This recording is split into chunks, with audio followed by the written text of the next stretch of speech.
It is a good night. Who's glad the rain is over? We've had events across the state over this last weekend, and people go, I can't come, it's raining. So we were on Maui, and we had a couple of events where it was really raining hard on Maui as well. And so we're here back in home in Honolulu. Glad to be here. What an exciting night. Was the live music and the dance amazing? Give it up for these guys. You know, I mentioned what a blessing it is to have live music and live entertainment, right? It's the human connection. That's really what we long for as a people, is the human connection. And in many ways, the campaign is about the people. It is all about the people, as a matter of fact. It is an opportunity for you, the people, to actually have your voices count in a great state, the great state of Hawaii. Who wants some of that? So I'm not sure if I'm too loud, or Raina, can you help me with that? Am I just over the top? I had an energy drink a few minutes ago, and so I told Ben, I said, Ben, I've never had this before. If I start bouncing off the stage, just blame Ben. But tonight is an amazing opportunity that we would share a time together and have a conversation. Tonight is really not about me up here declaring certain principles and promises and what we can and cannot do. Tonight is a conversation, and we're going to have at 7:30 an extended time of question and answer. So if you would like, I'm going to invite you now. If you'd like to come forward, it'll be a lot easier during Q&A. If not, I'll keep bringing on the heat. So here in Hawaii, running for governor, somebody just said, wow, you're running for governor. That's kind of like the big job. Like, why are you running for governor? I can tell you, in 2022, I ran for governor the first time, and it was a call, it was a response in obedience to a call that said you are to run for the horn. What exactly does that mean? It means we have a state government here in Hawaii who has the governor, who is the most powerful governor in the nation. It is essentially one of the root problems that we have here in Hawaii, because if you have one person, man or woman, in the executive branch who has a limited control, then you have very little say, the people have very little say about the agenda or the opportunity to engage in government. We live in America in a constitutional republic, where individuals have individual rights. Remember these in the Constitution? The right of liberty, freedom, pursuit of freedom and happiness. These are fundamental, and they actually provide you individual rights that you would understand that your rights allow you to have self-government. And that's really what we're here to talk about tonight. We're talking about a pro-Hawaii campaign for all of the people of this great state, that they would live in abundance. Many of you have recognized that here in Hawaii, we're not living in abundance right now, right? By the way, this is a conversation. So I'm extending an invitation for you to participate. So if you hear something like, yeah, that's right, or what are you talking about, or can you expound, or can you explain? I'm inviting you into a conversation so that by the end of the night, you don't hear a bunch of intellectual ideas and criterias, that we actually get to know each other, right? At the end of the day, what we long for is relationship. We want to connect with people so that when you know who you are in your community, your influence will make a difference. Our campaign is really based on the fact that you would reach out to your family, your friends, and your neighbors and say, it's time for change, right? People often think, well, nobody really listens to me. I don't have a lot of influence. I would just say to each one of you, you have far more influence than you think. I would like you to just consider for a moment who you are to your friends, who you are to your family, who you are to the Keiki and your ohana, who's coming up after you, whose legacy is impacted by your inheritance. Tonight, the conversation about inheritance is everything about the keiki. Who wants a future for their kids? Right? Everybody wants their generation to follow to do better than they've done, right? How many know this? Who longs for this as a parent or a grandparent? Unfortunately, in this country and in Hawaii, this is the first generation that cannot say that. Every preceding generation up to this generation has been able to make that declaration that they've provided for their keiki in such a way that their lives will be better until now. And I honestly don't want to spend a lot of time talking about what's not working, because there's a lot not working. Anybody know?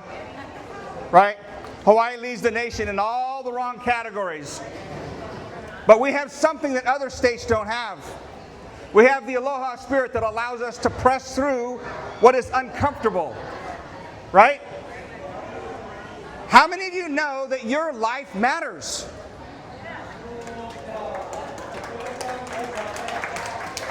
I'm going to step back for a few moments when I say something and let things actually settle in. Because we're here for the next 5 hours. And I don't want to rush it. So if you're calling an Uber, you're going to 12 p.m. a.m. Just kidding. The things that we're going to share tonight really are about public policy, and can we actually change the trajectory of Hawaii? Thank you, honey. This is my beautiful bride, by the way. Come over here, I want to introduce you. Come. So this is my wife, Kim Cordery. Come on up, babe. You know, the other night I forgot to introduce her through the entire program when we were in Maui. And I got to the end and I go, oh my, what have I done? And it was easy. The segue was, the best comes at the last. I must say that Kim and I have been married 45 years. Isn't that good? And that our lives together is rich and amazing. We have 2 adult daughters, as Margaret mentioned. And for a couple of minutes, I'm actually going to have Kim share about her history, because it helps to anchor the conversation, that you would know that we're running together. Right? This is not Gary solo. This is Gary and Kim, a team running for the state of Hawaii. So please give your heart and your ears to Kim while she shares a bit of her history. You guys are the team. You're the team. We the people. So I'm just going to share a little bit about where my background is. My background is that I have actually family that was originated in Hawaii. My great-grandfather was actually the Sergeant of Arms to the King of Portugal. And he was deeded land in Maui back in the 1800s. And at that time, so he moved to Maui, and my grandfather was born in Honolulu, and he was raised in Maui. And he had 12 brothers and sisters, and they all were born and raised here in the islands. In a napkin. So my grandfather at some point moved to California, and so then my father actually was born and raised in California, and therefore I was also born and raised in California. But Gary and I moved here in 1981, and Thank you. My parents had moved here about a year and a half before, but as I was growing up, my family always taught, my father always taught us about what my history was, about my father and being 100% Portuguese. He was very proud of that. And so every time we would visit Hawaii, every time we would get on the plane to go home to California, I would always cry. And I never understood why that was, until actually we moved here, and I understood that it was that deep connection to the island, to the people of Hawaii. I love, love, love Hawaii. So even though we raised 2 daughters here in Hawaii, and then they have 7 kids, so our mo'opuno actually were born and partly raised here, but they moved 8 years ago, sadly. So we had to say goodbye to them, because we knew that our job wasn't finished here, and that we just love Hawaii. So we're hoping that, like some of you, if your family has moved, that they'll come back after we make things right in the state of Hawaii. So that's a little bit about me, and we're just super excited to share our lives. But really, like Gary said, this is about you. This is all about you and your engagement and your participation, because that's the only way we're going to actually change things in the state, is if the people stand up for what is right. So thank you so much for coming. That was beautiful, honey. All right, thank you. See what I mean? It's super good to know where your history is. And as Kim mentioned, our kids came to us about 8 years ago, and they said, can we have a family meeting? Now, who as a parent doesn't want to have a family meeting with their keiki, right? Your kids want to be with you. So over that next 5 hours, they went on to tell us that they were leaving Hawaii. Outbound migration. How many of you know somebody or you're thinking about moving to the mainland yourself because things are just too tough? Be honest. Only 2 people? Wow, 3. Listen, the reality is that living here in Hawaii is very difficult. But it should not be difficult because we live in a state with such amazing resources, incredible people, and entrepreneurial spirit that stands responsible to taking care of one another. The issue that we're struggling with here in Hawaii is the government is restraining the people from living in abundance. In 22 when I ran, as I mentioned earlier, one of the things that I didn't know was anything about government. So I decided, well, I'm a general contractor, by the way, FYI. Somebody just asked me, have you ever been in government before? I said, no, I never have. Right? I'm a general contractor. I solve problems. I build things. I recognize what works and what doesn't work. I assemble people. I do budgets. I look at what's possible, and we make a difference. We get the job done. That's different than politicians. How many of you heard politicians say over and over, I'm going to fix homelessness. I'm going to fix housing. I'm going to fix cost of living. I'm going to fix health care and education. Blah, blah, blah. At least the 5 same similar iterations year after decade, and I'm simply here to say that those are New Year's resolutions. How many of you have made a New Year's resolution this past January? Okay, come on, raise your hand, be honest. I'm going to get in shape. I'm going to change my diet. I'm going to paint the house. Politicians make New Year's resolutions on a regular basis, like every election period. And I'm simply here to tell you that Gary Cordery for governor and this amazing team that we have is here not to make resolutions, but to be resolute about solutions. There's a big distinction between resolutions, because resolutions build in a back door that you don't have to fulfill them. All you have to do is be able to articulate the problem and then kick the can down the road. Anybody with me? Is that anybody's experience in this house? So it is time for politicians, people in areas of responsibility, in particular the governor, to actually stand with courage and intercept and stand for a solution. Who's up for that? How many of you know that it's your tax-paying money, it's your resources that the government is using to prolong problems? We need an honest conversation about what's really going on in this state. The fact that the state doesn't really have an incentive to fix problems, to bring solutions. Because oftentimes the problem is created by the government and there's no incentive to fix it, because if they fixed it, they wouldn't be able to get your tax money.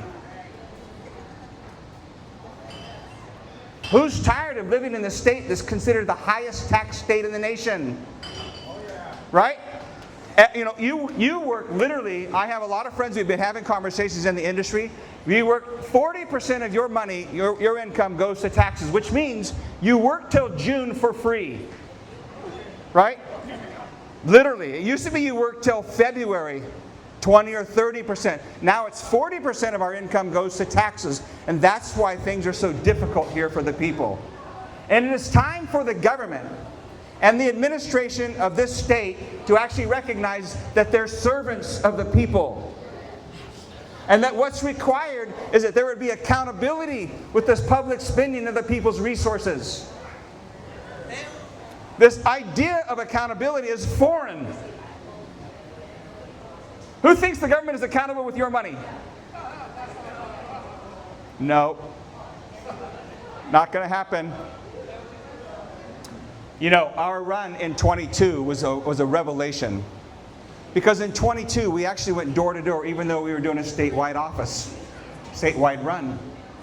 I would go to the door and I would say, knock, knock, hello, how's it?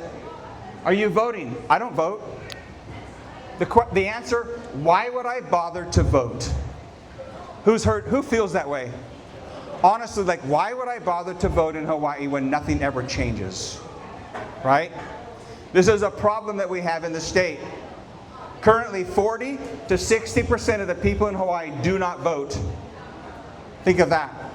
So on average, 50%. 50% of the people of this great state are on the sidelines. Actually, public policy is being made by a small percentage of the people. Think of it this way. We just had the Super Bowl, right? Massive crowd, maybe 100,000, I don't even know. Let's just guess it's 100,000. They're in the stands all the way around. They're surrounding the field of play. In the field of play, you have two teams. They're struggling to see who can score a touchdown. The touchdowns and the field goals, are they scored in the stands? No, they're not. They're scored on the field of play, where the action is. So that's a metaphor for this state. 50 to 60% of these people are in the stands. 50 to 60% of the people of the great state of Hawaii are disengaged. They're spectators in probably the most important component of civic duty we know. So rather than having honest conversations with the people that we love, we shrink back. Right? How many of you know around the Thanksgiving table the three things you don't talk about? Religion, politics, and money. Is this true? It's true. I don't know why we don't talk about that. Think about it. The three things that are probably most important to the future of our lives we don't talk about. And I'm simply saying that the people of Hawaii must re-engage. It is the call of our campaign to reach those who are in the stands, the 50%. We recently had an event in Chef Chai's on Kapiolani Boulevard, and we went around the table and we talked, we had Q&A, we talked for a while, and we came to a gentleman who had just retired a few months earlier. He said, guess what? I'm one of the 50%. He had never voted in his entire life. And he said, I'm voting. So I can tell you that people, once they realize the stakes, that this is about your life, your inheritance, your legacy, the opportunity to participate in the process is yours. Kim mentioned that this is a pro-Hawaii campaign. You notice on our shiny new banner, this is the promo of our new banner. What do you think?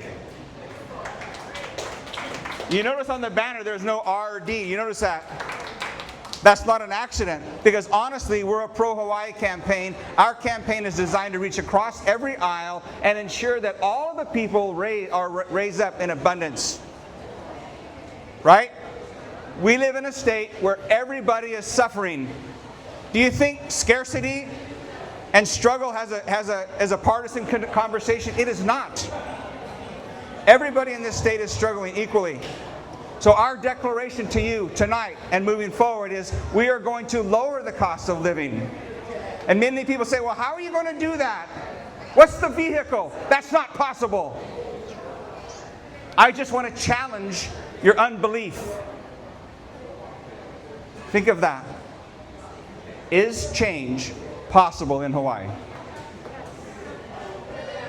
I ask you again, is change, after 30 or 40 years of democratic control, of big government policies, of the small citizen and the big government, is it possible to change the state?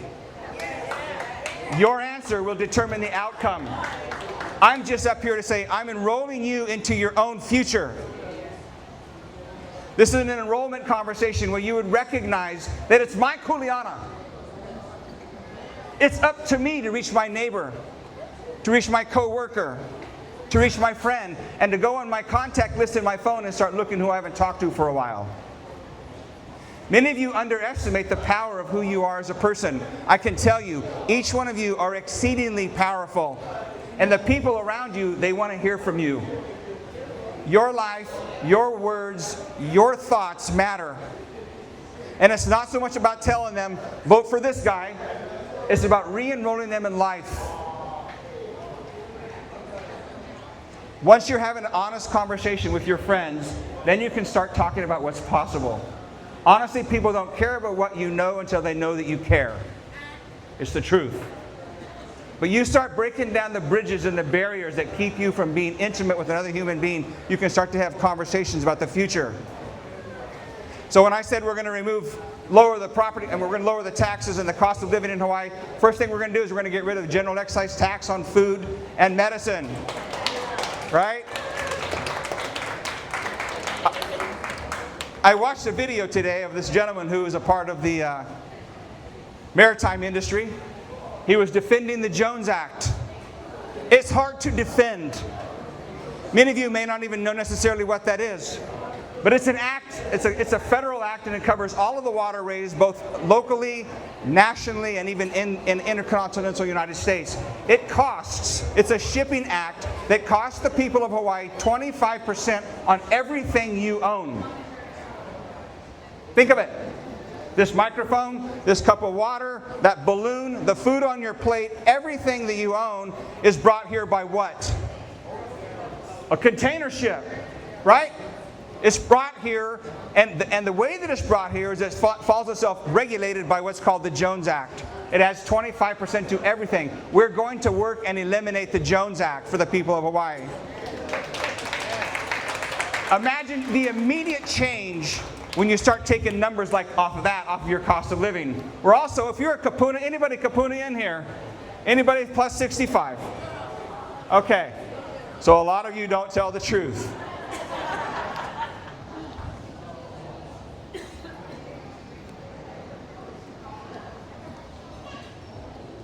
In the 22 campaign, we were walking from house to house. I came up on a door. I knocked on the door. Young man answered the door, and I said, "Are you the owner?" And they said, "No, I'm not the owner. The owner's in the back. Would you like to talk to him?" I said, "Of course." He went and got the owner. He disappeared, and he came back and said, "Well, you can come and talk to him." And he invited us in. Kim and I went in. We went into his backyard. He lives in Kailua. He said, "I've been living in this house for 40 years. He's sitting with his back against a CMU wall. He's 90 years old. He's living in the same house for 40 years. And he goes on to tell me that he's losing his house to property taxes." Right? Most of us, when we hit 65 or so, we're on a fixed income. Anybody? Right? Property taxes continue to skyrocket because the people of Hawaii are under this immense pressure to fund the government. People want to blame outsiders. The pressure is not an outsider. The pressure is government itself, squeezing the people for more tax resources, and they're doing whatever they can. And the money that's coming in from the outside is an excuse. It's an excuse to raise your property taxes. So we're going to actually freeze property taxes at the age of retirement on a primary residence. We're also going to remove property taxes in their entirety if you're Hawaiian and you're on non-Hawaiian homelands. Think of that. If you live in Hawaii and you've been here for generations, and your culture has been here for generations, hundreds of years, this is your land. We're guests. Right? Is this true? Why do the people who have been here for generations lease their own land from the state of Hawaii? I want you to think about this concept for a minute. This is the land. It has always been the land. It's always the Aina. And the government comes in and concocts this thing called quantum, OHA. And they put you on a list to get a leased land, and you don't own the land. What's the problem with that? The problem is you have no generational wealth. You don't build equity. You're always a renter, and your lessor is the state. So it is time that we go back to OHA and we start talking to the Department of Interior and renegotiate this blood quantum thing and give a pathway to ownership for the people of Hawaii.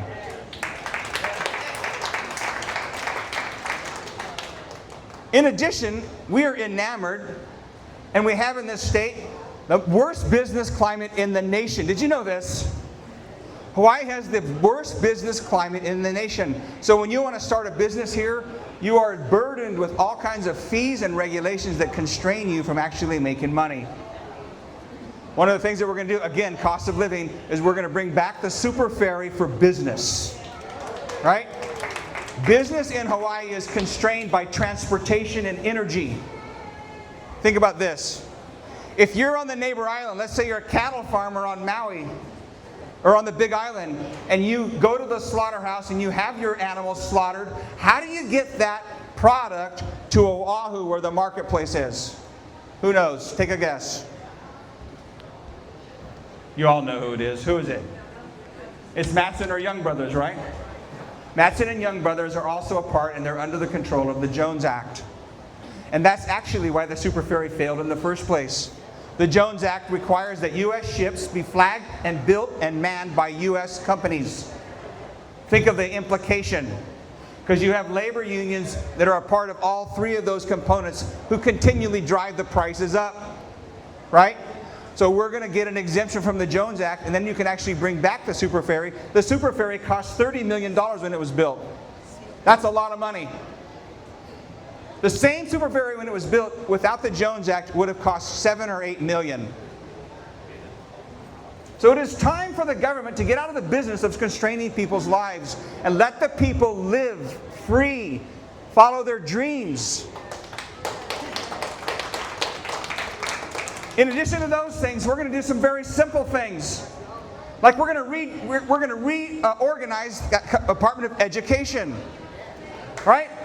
How long are we going to not teach kids financial literacy?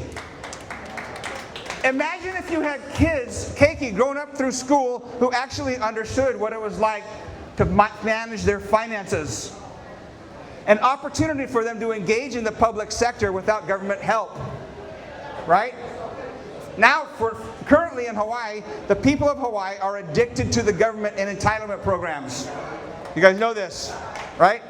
So what happens when you get addicted to the government for entitlement programs? You never have the incentive to build personal wealth and get out of whatever you want to do.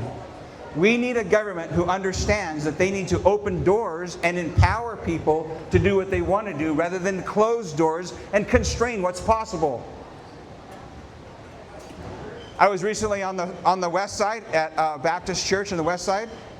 They were providing foods to hundreds and hundreds of people that need food help in this state. On the west side. It's a crisis. It's a crisis everywhere, homelessness in Hawaii. Is it a crisis? This is a conversation. There's some sobriety.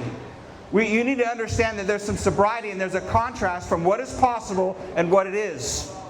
And until you're willing to actually talk about what it is, you'll never step into the chaos and the conflict to bring about what is possible. And I'm simply here to tell you that we're here to bring solutions and fix things that are possible. Homeless in Hawaii can be fixed. Why isn't it fixed? Because homelessness in Hawaii is big business, that's why. Right? You have hundreds of millions of federal and state dollars going into homeless solutions. But they never assess the people. They never actually find out what's going on in the people's lives. Instead, the solution is to move them from one point on the beach to another point on the beach and make sure that they have a place to get free food in the interim time. May I just say that we need to use the University of Hawaii College of Medicine and use the nurses there and the staff there as a part of their curriculum to go out and to assess the people. They go tent to tent, home to home, and they find out why are the people homeless. In Hawaii and in like most states, about 25% of the people on the street are schizophrenic. 25%. The solution? Give them a $2 pill. You give them a $2 pill and they start to think clearly and they can begin to navigate their lives and step out of that homeless pattern, which ultimately will resolve in not very many good outcomes. So we're going to deal with homelessness different than others. We're going to assess. We're going to address those who are on the street that want to be on the street. There are people out there that prefer the street, right? You know this, right? If the people out there that are on the street are quite capable of earning a living, we're just going to reduce their entitlement programs until they engage in being a part of the solution in the state. They can't continue to get government funds without participating in the solution. You guys with me? Then there are people who are flown here with a one-way ticket, right? They get a one-way ticket from their house, and there's actually airport strategies going on in the U.S. mainland right now to identify those who are coming by way sent by the government to another state. We need to find out those people who are being sent here and putting a burden on the people of Hawaii and just give them a ticket and send them home. And then there are people who are hooked on drugs. They're on methamphetamines. They're on these things. They need to go into a program that gets them right. Not a 30-day program. a transitional time where they can get right and start functioning in society again and building relationships and weaning themselves off of government, weaning themselves off of addiction. This is the solution to homelessness, and it can be done. In education, we've got to do the same thing. We've got to decentralize education. Who remembers PTA in education? Parent-Teacher Association. You know, in Hawaii, we're the only state that has one centralized education with only one school board ran by one person. Every other state elects their school board, and the parents participate. Now, why does this happen? As I mentioned earlier, in Hawaii, our governor is the most powerful governor in the nation.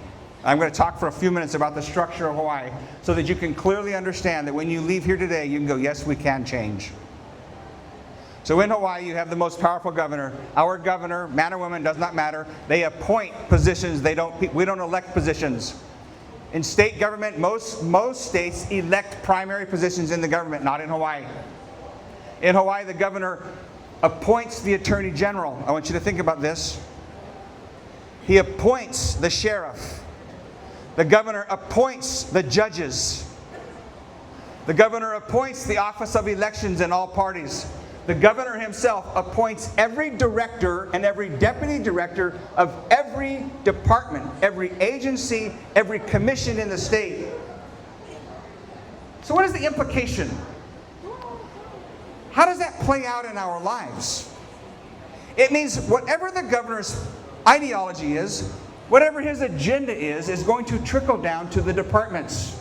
You guys with me? Okay?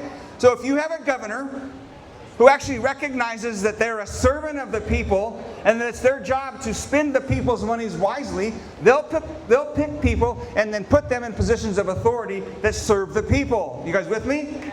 Doesn't that sound good? On the other hand, what if you had a governor who didn't share those principles? What if you had a governor who believed in big government? What if you had a governor who didn't believe in individual rights? What if you had a governor who believed in a woke agenda for the state and big government will solve everything? Because that's what we have. And think of this. We just saw today that I think that Sylvia Luke got the 35K. Who heard this? Right? You know, I actually heard that about 6 months ago. I said, I don't know. Of course, she's couched this in a very nice conversation. May I just say to you that $35,000 in corruption is the tip of the iceberg in this state. If you take the $35,000 and you times it by 100,000, then you're getting into the ballpark of why the state of Hawaii has the dubious distinction of being known as the most corrupt state in the nation. So when you have government corruption in this state, which agency is supposed to bring the justice, equal justice back to the people? Who is it? The Attorney General. In this case, the Attorney General is nominated and selected by the governor. So think about that. You have the fox watching the chicken coop. When something's not right, the Attorney General just defers and doesn't follow up. So what we need in this state is we need these people elected by the people. So the Constitutional Convention is coming in 2028. A chance for the people to rewrite some of the structure of the state's constitution. Imagine the changes that can be made in only 2 years. We will put initiatives and push and promote that the Attorney General and the Sheriff and the Board of Education are put on the ballot so that the people elect them. They will no longer be nonpartisan. That simple act alone will transform the state forever. Because what we need in this state is accountability and transparency. Right? How many believe there's corruption here? Okay, that's the first unanimous answer I've got all day. You know that because we have the rail coming down the street, don't you? Right? How many remember when the rail was at $4 billion? Wasn't that long ago, right? And the people started saying, we need an audit. We need an audit. Right? Over and over, the people cried for an audit, and finally the government said, okay, we're going to audit the rail. Now remember, the rail is a city project, and it's mostly funded by the feds. And nevertheless, the people recognize when there's a great deal of waste and mismanagement going on. Finally, the government says, okay, we're going to audit. So guess who audits the rail? An auditor, a state auditor. Think of this. The state needs an audit for waste, so you hire a state auditor to audit the state. Guess what the outcome is? Looks pretty good to me. So when we think about corruption in Hawaii, the question in my mind is often, how come we can't solve problems? Think of this. Every politician articulates the same problem, but nobody seems to be able to solve the problem. Why is that? Well, my uncle runs that department. My nephew, right? Nepotism and corruption is so embedded in the state that we cannot fix problems. It's status quo. We live in a status quo state. That status quo policy and mentality is crushing the opportunity for people to break out and to live without the scarcity and a lack of abundance. Tonight, as we talk, the temperature has come down in the room, have you noticed? We can talk about what's important for the people, the hopes that we have for people, the opportunity that we can have if you had a government where the head, the horn, the governor actually recognized that he was responsible for the allocation of the people's resources. Think of this. Because if the governor has that perspective and it lives in him, in his heart, and he recognizes when he's going down the street and he's at the bus station and he sees young people standing at the bus station because they've worked all day and they're getting on the bus, or somebody's laying down on the side of the road, or there's families that can't afford to buy a home. If the governor understands these things, he's principled. Are you guys with me? What we need in government is principled people who understand the rule and responsibility of authority. And those kinds of principles come from the kingdom of heaven, by the way. The campaign in my life is governed by the principles of the kingdom. What kind of principles are there? What are they? How about honesty, integrity, virtue, morality, justice, mercy? These are principles that if they're in a person's life, they will make the right decisions when nobody's looking. Only a few months ago, when after Lahaina burned, well, it's not a few months ago, about a year and a half ago, a guy calls me on the phone in my office. Remember, I'm a contractor. A guy calls me on my phone in the office and says, Gary, would you be interested in building homes in Lahaina? I'm paying $800 a square foot, no questions asked. I'm like, no thank you. So you can recognize an invitation to corruption, and it requires self-discipline and honor and integrity to say, no thank you, I'm not interested in that kind. Because the people in this state suffer because of mismanagement of resources. And it is time, if you recognize that the governor himself carries within his being those kinds of principles, then you can be assured that when they put somebody in charge of the Department of Transportation, that person will make the right decisions for the people. Or the Department of Education, or the Health Department, or DLNR. All of these departments are managed by people. This is where policy happens in the state. Most people think that policymakers are representatives and senators. Who believes that?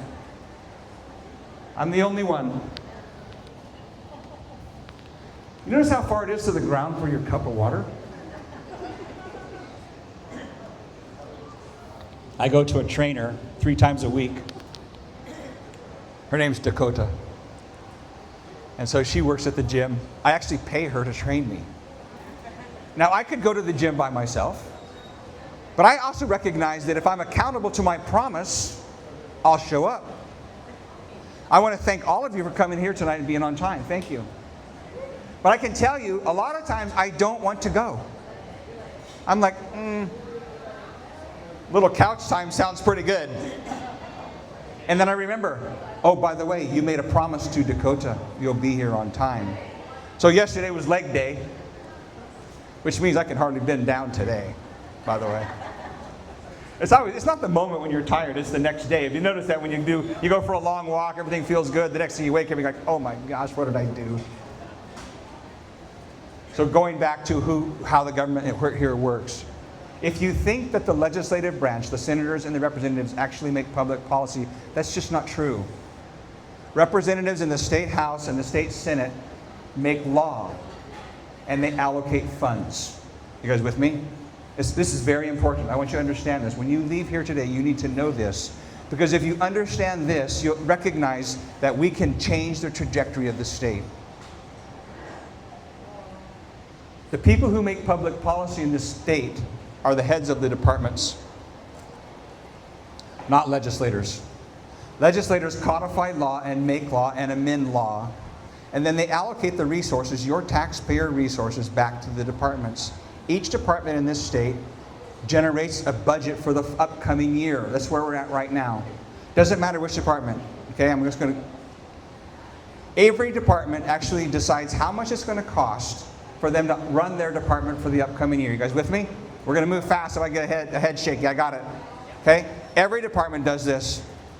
So the Department of Education, $4.6 billion. They decide $4.6 billion is enough in 2025. They send their $4.6 billion request to the governor's office, along with every other department. You guys with me? Every department does the same thing. A different number, different department, same process. Goes to the governor's office Office of Management Budget, consolidates all these bills, all these requests, and has a look. Is this fair? Is it fair? Are we going to have enough resources? Are there enough tourists coming? Are our taxes high enough? Can we pay for all these requests? After they make a decision, they send this budget to the legislators. The legislators essentially do the same thing. They review the governor's budget. That's where we're at. You guys with me? It's important to know. I'm telling you, if you understand this, you'll see, yes, we can change this government. At that point, after they work through the numbers and make a decision about is it a reasonable number, they allocate those monies back to the departments. You guys with me? At that point, once those monies are allocated to the department, it's carte blanche. Every agency determines what the priorities are for that department. So if it's Department of Transportation, you find out which road is going to get a speed bump. Or are we going to pave this road? Or do we need a traffic light here? Or what about the airports division? Do they need repairs on the runway? They make a decision, they prioritize the resources that they receive, and they begin to spend the money on behalf of who? The people. Exactly. So if you change the people who are making the decisions about the priorities for public spending, you change the trajectory of the state. Are you guys with me? If the people in those departments actually know what they're doing and they're going to serve the people, like oftentimes you see in the newspaper, Governor Green has appointed so-and-so to run the Department of Insurance, the insurance industry. And you do a little check on his background, he knows nothing about insurance. It turns out he's the nephew to the brother. It has nothing to do with skill sets. It has to do with relationships. The problem is Hawaii cannot continue down that road. It just cannot afford these things. So when I talk about these issues, about changes in government, they also cost money, don't they? Right? Housing in Hawaii. Who would like to see some affordable housing? What is affordable housing? Raise your hand if you think affordable is $1 million. Well, now wait. That's my man right there. In Hawaii, isn't a medium home cost $1 million? Right? Is that affordable? Who can afford a $1 million mortgage? How about $800,000? Is that affordable? How about $600,000? Is that affordable? Let's be real. Right? How about $400,000? Is that affordable? You're getting in the range, aren't you? You know, Kim and I lived here, we've lived here for 44 years now. In 1986, we moved to Kailua, Kalaheo Hillside. We bought our first home, FHA 135 with $20,000 down, $155,000. 20 years later, after many improvements, we sold the same house for $1.2 million. We can't afford $1.2 million, only a few people can. So how are we going to bring down the cost of housing in Hawaii? If we can bring down the cost of housing in Hawaii, our keiki, Rachel and Erica, our 7 grands can come back and live in Hawaii. That's what they want. And the rest of the kids who are currently in high school, and I know this for a fact, recently in Maui, 2 freshman girls in high school sat in on a meet and greet and they grilled me up and down. They were incredible. And listening to their questions, I said, we are in good shape.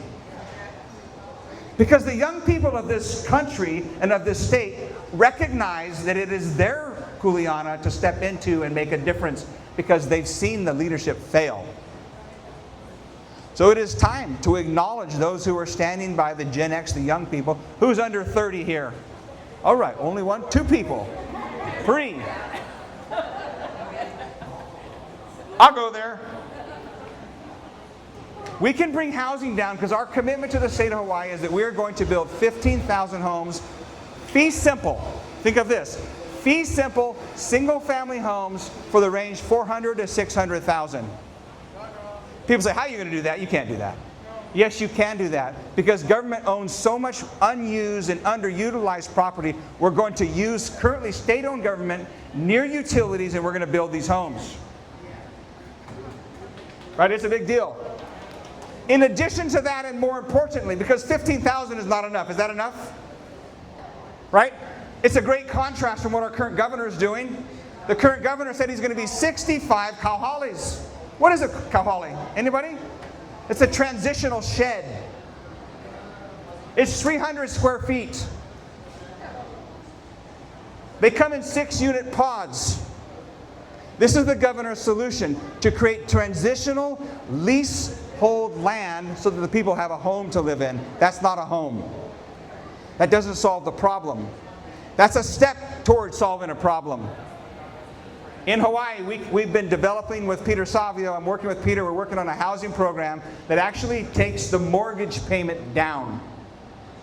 Developers in Hawaii actually get all of these tax breaks during the tax breaks from the Fed. So remember, this is from the federal government. They give tax breaks to developers. They get to deduct everything. Water, electricity, insurance, everything. They deduct everything. That's how they can make money. So what we're saying is we're going to develop a locals-only housing market for young people. Right? We're not going to change the fix. We're not going to address the cost of the house. We're going to say that those same tax credits that are given to developers should be given to the people, for local people. And somebody asked me, so what's a local person? Somebody who's lived here for 10 years, right? This idea of what it means to be local just means that you've been here a while, and it's not your strategy to buy a home, put a coat of paint on it, change the carpet, and flip it, right? HGTV, who knows these things? Right? This market is such that if you have a $6,000 mortgage, your payment will be $2,000 because of the tax credits. And the tax credits don't come at the cost of Hawaii's taxpayer. These tax credits are already being paid by the Fed. So we're going to work with the Feds, and we're going to bring that interest deduction to the individual home buyer, a local family. So if you have a young person, a young couple, maybe one's working at the car dealer, maybe one's a contractor or a school teacher together they're making $130,000, $140,000. They will be able to qualify and have a mortgage payment of between $2,000 and $3,000 a month. We're not addressing the cost of the home. There's financing years ago called hula mai. You may have heard of this phrase, hula mai financing. It has to do with supporting the process of the deposit. But the home ownership then is fee simple and there's no cap. It's a program. So we're not capped by 15,000. It will run in perpetuity. You guys with me? That sound good? Would that bring enough for your kids to come home? It would be enough. So we're going to break here in a minute. And we're going to transition to questions and answers. Finally, I want to say about education here in Hawaii. I'm going to go back there again. I talked about teaching financial literacy. One of the things that we long for, and we started early talking about the aloha spirit in Hawaii, we're actually going to create and require to teach olelo, Hawaiian language, in every school from 3rd grade to 12th grade. right? And the idea is to restore culture and enhance culture, because through language, the people will restore the culture, right? Just imagine that. And then what about when you used to go to school and you used to hear of wood shop or home economics? There was trades taught in the school. Remember this? Who remembers trades in school? Only a few people. I remember wood shop and machine shop. I love that stuff. And it wasn't like you went to wood shop in school, now you're a carpenter. No, it's not. It's actually education that sticks. It's using your hand, talking to people, having a relationship, because Hawaii and the nation suffers from this. It is the first generation right now that has cognitive decline. I want you just to think about that for a moment. It is the first generation in history that has less cognitive capacity than its previous one. Why is that? COVID. Learning from a computer, learning from your phone, spending all your time in social media, rather than engaging with another human being, working with your hands, being with a teacher. These two girls that I talked about in Maui just the other day, they said, our teachers put a laptop in front of us and they sit back and they don't teach at all, they just tell you to do the program. And so it is time to restore the relational component in the classroom. And then finally, we must let the money follow the student. Right? In Hawaii, we're spending $25,000 per student. And we have student decline. They're actually considering closing schools here. Right? So if a parent sees the curriculum in a school and doesn't like it and they want to teach their own kids at home, those resources that were allocated for them to be in public or private school should go with the student. Yeah? Okay. So we're actually going to have some time of Q&A.